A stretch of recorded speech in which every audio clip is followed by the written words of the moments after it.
Hey guys, comic verse के एक और एपिसोड में आप सभी का स्वागत है। तो अगर मैं ऑनेस्टली बताऊं तो डिज्नी प्लस पे अभी तक जितनी भी सीरीज आई हैं जैसे Wanda vision, falcon and the winter soldier और लोकी, इन्हें देखने के बाद हॉकाई की सीरीज को लेकर मैं इतना एक्साइटेड नहीं था, लेकिन इसके ट्रेलर को देखकर मेरी फीलिंग्स अब थोड़ी थोड़ी चेंज होने लगी हैं। सबसे पहले तो इस पूरे ट्रेलर की जो फील थी वो बहुत ही ब्यूटीफुली कैप्चर करी गई है, लेकिन उससे भी ज्यादा ये पूरी की पूरी सीरीज मेरे ख्याल से अभी तक की मार्वल की सबसे ज्यादा कॉमिक बुक एक्यूरेट होने वाली है।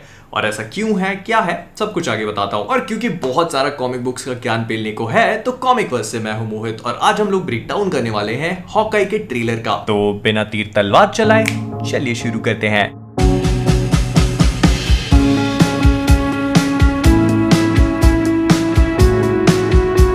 तो इस ट्रेलर की शुरुआत होती है एम्पायर स्टेट बिल्डिंग से और इस ट्रेलर को देखकर ये बात समझ में आ रही है कि पूरी की पूरी सीरीज क्रिसमस के टाइम पे सेट होगी और क्रिसमस की पूरी फील को कैप्चर करने वाली है। एंड इसका एयर टाइम भी वही है, मतलब 24 नवंबर से लेकर दिसंबर एंड या जनवरी के फर्स्ट वीक तक रन करेगी, मतलब पूरे क्रिसमस के टाइम पर। एंड इसके नेक्स्ट सीन में हम लोग हॉकाई को अपने बच्चों के साथ बैठे हुए देख सकते हैं, जिसमें से एक कूपर है, दूसरी लाइला है और तीसरा नथानियल है। एंड क्लिंट और उसकी वाइफ ने सोचा था कि अगर उनकी लड़की होगी तो वो उसका नाम नताशा रखेंगे, लेकिन सिंस एक लड़का हो गया तो उन्होंने नताशा से उसको नथानियल कर दिया। लेकिन इसके साथ ही साथ उसका मिडिल नेम पिएट्रो है, मतलब इसका पूरा नाम नथानियल पिएट्रो बार्टन है। और ऑफ कोर्स एक क्विक सिल्वर को लेकर एक ट्रिब्यूट है, क्योंकि हॉकाई को बचाने के लिए एज ऑफ अल्ट्रॉन में थारे भाई पिएट्रो ने अपनी छाती पे गोली खाई थी। अच्छा भाई मैं चलता हूँ। फिर इसके बाद वाला सीन काफी इंटरेस्टिंग है, क्योंकि हम लोग देख सकते हैं कि न्यूयॉर्क का जो ब्रॉडवे है वहां पे रॉजर्स द म्यूजिकल करके एक म्यूजिकल शो चल रहा है कैप्टन अमेरिका स्टीव रॉजर्स को ट्रिब्यूट देने के लिए। और वैसे तो इसके बारे में हम आगे और भी बात करेंगे, लेकिन मैं आपको बता देता हूँ कि Spiderman turn off the dark नाम से ऐसा ही एक शो मार्वल का असली जिंदगी में भी न्यूयॉर्क में रन कर रहा था, जो बहुत बड़ा फेलियर हुआ था। एंड ऑब्वियसली सारी की सारी चीजें हमारे स्टीव रॉजर्स को ट्रिब्यूट देने के लिए की जा रही है, जो भगवान जाने कहां पर है। कोई कह रहा है कि जिंदा ही नहीं बचे, कोई कह रहा बुढ़िया आ गए हैं, कोई कह रहा है चांद पे है। तो आई जस्ट होप कि falcon and the winter soldier और हॉकाई में इतनी सारी हिंट्स देने के बाद हमें आगे मार्वल के प्रोजेक्ट्स में पता लगे कि कप्तान साहब है कहां। खैर, तो इसके तुरंत बाद क्लिंट बार्टन टीवी पे न्यूज देखता है कि किसी ने उसी के रॉनिन वाले कपड़े पहनकर आतंक मचाना शुरू कर दिया है। एंड यहाँ पे जो न्यूज चैनल है स्पेक्ट्रम न्यूज NY1, ये मार्वल के सिनेमैटिक यूनिवर्स में एग्जिस्ट करने वाला ऐसा न्यूज चैनल है जो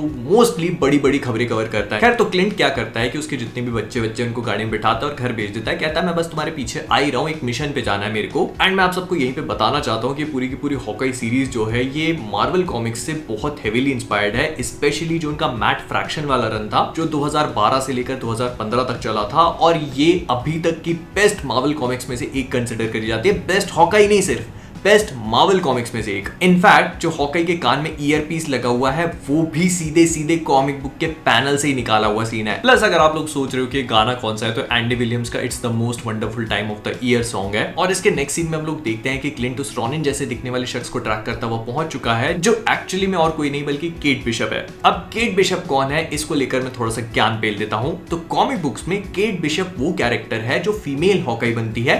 ऑल्दो उसे हॉकाई ही कहा जाता है, लेकिन वो क्लिंट से ही ट्रेन करके अपनी आर्चरी स्किल्स को और भी ज्यादा बढ़ा लेती है। और ये जनरली वैसे तो वेस्ट कोस्ट एवेंजर्स की मेंबर है, लेकिन ओकेजनली हॉकाई की मदद करने भी आती रहती है। अब इस पूरे सीन में हम ये भी देख सकते हैं कि केट गुंडों से पिट विट रही है, मतलब वो अच्छी तरह से ट्रेन नहीं है। एंड जिस चीज ने मुझे थोड़ा सा सरप्राइज किया वो ये था कि केट की कॉस्ट्यूम जो है वो एकदम रॉनिन एक्यूरेट है।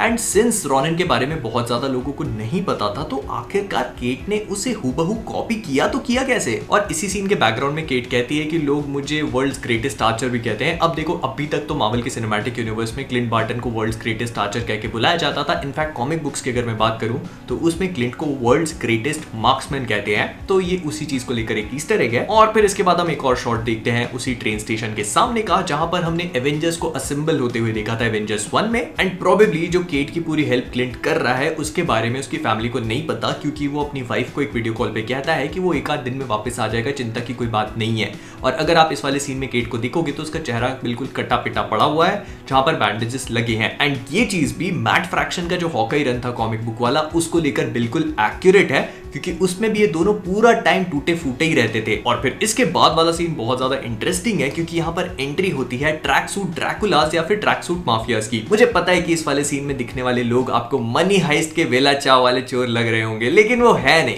ये एक्चुअली में मार्वल कॉमिक्स में एग्जिस्ट करने वाले काफी फेमस विलन्स है जो हॉकाई की सीरीज में अपीयर हुए थे। इनको हॉकाई ने नाम दिया था ट्रैक सूट ड्रैकुलास। ये लिटरली वैम्पायर्स नहीं है, लेकिन क्योंकि लोग का खून चूस लेते हैं पैसे वैसे के चक्कर में, तो इसीलिए इनको हॉकाई ने ऐसा नाम दिया था। अब इनके इनके बारे में सबसे खास बात यह है कि जितनी तेजी से मैं लसन बोल सकता हूं उससे दुगनी तेजी से ये 5 बार अपने मुंह से ब्रो निकाल देंगे। अब वैसे तो कॉमिक बुक्स में इनकी जनरली लड़ाई हॉकाई और केट बिशप से ही होती है, लेकिन इसके अलावा भी ये किंगपिन से थोड़ा बहुत संबंध रखते हैं। तो मार्वल वालों ने सिंस इस चीज को इतना ज्यादा एक्यूरेट बना लिया है तो थोड़ा सा किंगपिन को लेके भी कुछ बता दो हमें। खैर, इसके बाद वाला सीन बहुत ही मस्त है क्योंकि यहाँ पर हॉकाई एक बड़ी सी बिल्डिंग से छलांग लगा रहा है और अगर आप हॉकाई के कपड़ों पे थोड़ा सा नजर डालोगे तो वो फॉर्मल क्लोथिंग में है। एंड आई थिंक ये प्रोबेबली वो पूरा पार्टी वाला सीन होगा जो हमने ट्रेलर में आगे देखा है, जहां पर हॉकाई पूरे केक पेस्ट्रीज के बीच में से भाग भाग के निकल रहा है। स्पीकिंग ऑफ विच, इस ट्रेलर में खाने की कितनी चीजें बताई हैं यार। और इसी छलांग का असर अगले ही सीन में हॉकाई के शरीर पे दिख जाता है क्योंकि वो बिल्कुल ठंडी ठंडी चीजें अपने शरीर पे लपेट के सिकाई विकाई कर रहा है। एंड जैसा मैंने पहले बताया था कि कॉमिक बुक रन में क्लिंट बार्टन और केट पूरे टाइम ठुके पिटे रहते हैं, तो ये वाला सीन भी उसी चीज की तरफ एक रेफरेंस है। फिर इसके बाद वाला सीन भी बहुत मस्त है क्योंकि यहाँ पर क्लिंट को कुछ लोगों ने पकड़ लिया और उसके चेहरे से मास्क हटाते हैं। और ऑल्दो आई नो कि ये वाला सीन आपको आयरन मैन 1 की याद दिला रहा होगा जब आयरन मैन को टेन रिंग्स ने किडनैप किया था,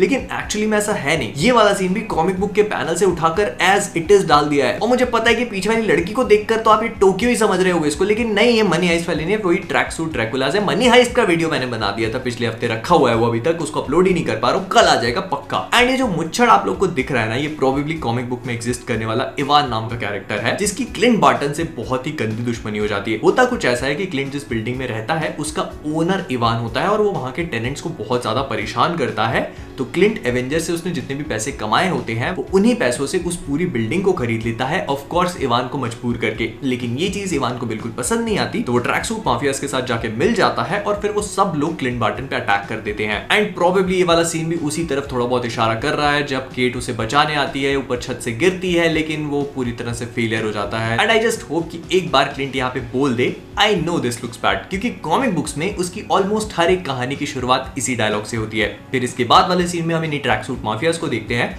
जो एक बड़ी सी क्रिसमस ट्री के सामने किसी को ढूंढते हुए जा रहे हैं। तो ये वाला सीन भी प्रोबेबली वो हॉकाई के बिल्डिंग से गिरने वाला सीन होगा, तो जहां पे गिरा है उसे लोग ट्रैक करते हुए आ रहे हैं। एंड इसके बाद यहाँ पर केट भी आ जाएगी एंड जहां तक है ये दोनों मिलकर इन सारे के सारे ट्रैक सूट माफियाज का सामना करेंगे अपने बो एंड आरोज से। और फिर इसके बाद हम लोग वेरा फार्मिगा के कैरेक्टर को देखते हैं जिन्होंने मार्वल सिनेमैटिक यूनिवर्स में अपना डेब्यू किया। और अगर आप लोग सोच रहे हैं कि आपने इनको कहां देखा है, तो ये अभी तक कॉन्जरिंग में भूत प्रेत भगाती थी, बट अगर आप लोग जानना चाहते हैं तो मैं आपको बता देता हूं कि हॉकाई की सीरीज में ये एलेनोर बिशप का रोल प्ले कर रही हैं जो प्रोबेबली केट बिशप की मदर होंगी। और इसी बात पे थोड़ा सा कॉमिक्स का ज्ञान फिर ले लो। तो कॉमिक्स में क्या होता है कि एलेनोर की डेरेक बिशप नाम के बंदे से शादी होती है और इनकी 2 बेटियां होती है, जिसमें से एक का नाम सूजन और दूसरी का नाम कैथरीन होता है जो केट बिशप बनती है। और आगे जाकर ये बात पता लगती है कि एलेनोर बिशप असल में मैडम मास्क नाम के एक बहुत बड़ी लसन विलन के लिए काम कर रही होती है। तो आई थिंक कि इस वाली सीरीज में भी ये लोग इस एंगल को कंसिडर कर सकते हैं। हो सकता है कि एलेनोर बिशप इस वाली सीरीज की मेन विलन हो, या फिर ऐसा भी बता सकते हैं कि ये किसी बड़े विलन के लिए काम कर रही हो, जो हो सकता है कि मैडम मास्क निकले या फिर किंगपिन। लेकिन क्योंकि ये दोनों विलन्स अभी तक मार्वल के सिनेमैटिक यूनिवर्स में प्रॉपर्ली इंट्रोड्यूस नहीं करवाए गए हैं, तो ऐसा भी हो सकता है कि ये लोग इन दोनों के बजाय इस कैरेक्टर को Contessa Valentina Allegra D Fontaine से कनेक्ट कर दें, जिसे हमने falcon and the winter soldier और ब्लैक विडो में देखा था।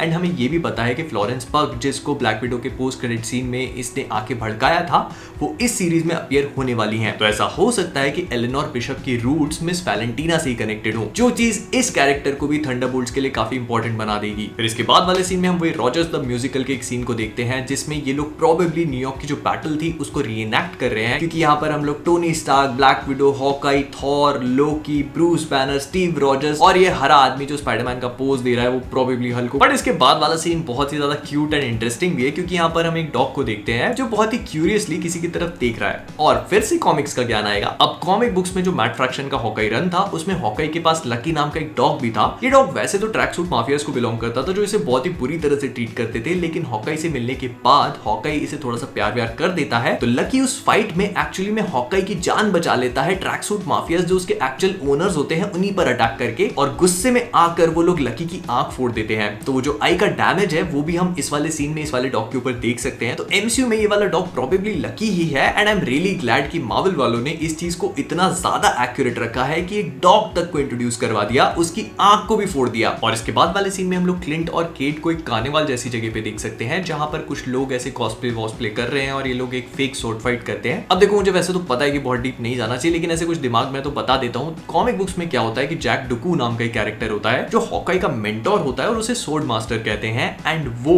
ऐसे ही कार्निवाल्स में परफॉर्म करता था और हॉकाई की सीरीज में वो भी अपीयर होगा। तो मे बी ऐसा हो सकता है कि इस वाले सीन में उसकी अपीयरेंस दिखाई जाए। फिर इसके नेक्स्ट सीन में हम क्लिंट और केट को एक पार्टी में जाता हुआ देखते हैं एंड ये वाला सीन भी बिल्कुल कॉमिक बुक के पैनल से उठा के यहाँ पर डाल दिया गया है। और सिंस हम लोगों ने देख लिया है कि हॉकाई ऊपर जाएगा, उस पर अटैक होगा, फिर वो बिल्डिंग से कूदेगा, तो यहाँ पर जो कुछ भी होने वाला है वो अच्छा तो इनके साथ नहीं होगा। लेकिन इसके बाद बहुत ही मस्त सीन आता है क्योंकि हम लोग पहली झलक देखते हैं इको की। अब देखो कॉमिक बुक्स में इको एक ऐसा कैरेक्टर है जो डेफ होता है, मतलब उसे सुनाई नहीं देता, लेकिन इसके पास एक फोटोग्राफिक मेमोरी है जिसका इस्तेमाल करके ये किसी की भी मूव्स को पूरी तरह से देखकर अपने दिमाग में डाल के और उसे as it is copy paste कर सकती है।